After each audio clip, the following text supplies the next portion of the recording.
얘기는 뭐냐면은 상식은 시대와 그리고 사람마다 다르다라는 거죠. 여러분은 상식이 일반화됐다. 상식은 정말 누구나 다 이해할 수 있어야 한다라고 생각하지만 그럼에도 불구하고 분명히 상식은 변하고 있고 그리고 상식은 사람마다 다르다라는 거죠. 그리고 네 번째는 대중매체. 대중매체는 뭐가 있나요? 여러분 뭐 인터넷도 있겠고 텔레비전도 있겠고 라디오도 있겠고 뭐 여러 가지 어떤 그 매스미디어라고 얘기하죠. 미디어를 통해서 정보를 얻는 방법이 있겠죠. 자, 대중매체에 의해 정보를 얻지만 문제는 대중매체에 의해 정보가 오도될 수도 있습니다. 자, 예를 들어서 어떤 우리가 신문을 볼 때도 어떤 성향이 좀 나타나는 신문들이 있잖아요. 대표적으로 조선일보와 한겨레 신문을 볼 때 우리가 어떤 똑같은 현상에 대해서도 다른 접근 방식의 어떤 그러한 표현이나 방법들을 알 수 있겠죠. 즉 다시 말해서 이러한 네 가지 방식들이 사실은 맞을 수도 있겠지만 그럼에도 불구하고 시대나 방법에 따라서 어떤 상황에 따라서 또 달라질 수도 있다라고 여러분이 생각할 수 있을 것 같습니다. 예.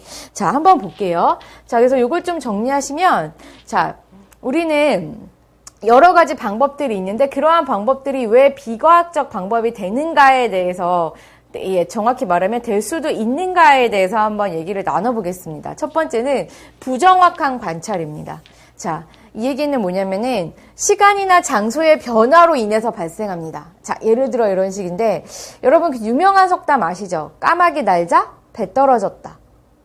여러분 까마귀가 날았는데 배가 떨어졌어요. 그래서 사람들이 까마귀가 나는 게 배가 떨어진 거의 원인이다라고 생각을 하지만 사실은 까마귀가 나는 순간 강풍이 불었어요. 막 비바람이 친 거죠. 그래서 배나무가 흔들렸어요. 그래서 배가 떨어졌을 수도 있잖아요. 이 얘기는 뭐예요?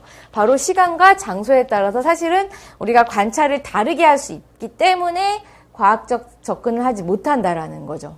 자, 두 번째는 과도한 일반화라고 할 수 있는데 과도한 일반화는 뭐예요? 결국 우리가 작은 걸 보고 마치 전체가 그랬 것처럼 일반화시킨다라는 거죠.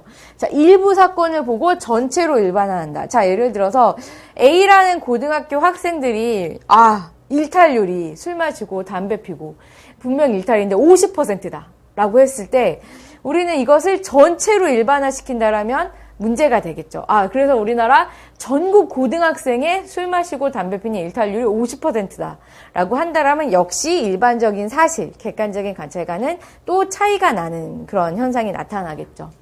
그리고 세 번째는 선별적 관찰인데 편견의 문제입니다. 여러분이 보고 싶은 것만 보는 것입니다. 나의